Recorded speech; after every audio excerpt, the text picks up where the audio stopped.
কোটা আন্দোলনে অংশ নিয়ে সারা দেশে মৃত্যুবরণকারী শিক্ষার্থীদের জন্য গায়েবানা জানাজা ও কফিন মিছিল অনুষ্ঠিত হবে। মঙ্গলবার রাত 12:15টার দিকে এক বিজ্ঞপ্তির মাধ্যমে এই কর্মসূচি ঘোষণা করে বৈষম্য বিরোধী ছাত্র আন্দোলন। বিজ্ঞপ্তিতে বলা হয়, মঙ্গলবার নিহত শিক্ষার্থীদের জন্য বুধবার দুপুর 2টায় রাজু ভাস্কর্যের পাদদেশে গায়েবানা জানাজা ও কফিন মিছিল অনুষ্ঠিত হবে।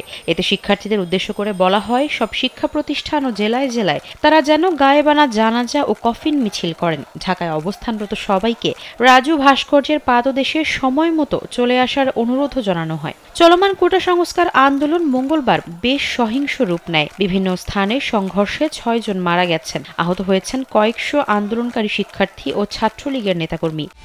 একমাত্র ওয়ালটন এসি দিচ্ছে 1 বছরের রিপ্লেসমেন্ট গ্যারান্টি এবং কম্প্রেসরের 10 বছরের গ্যারান্টি।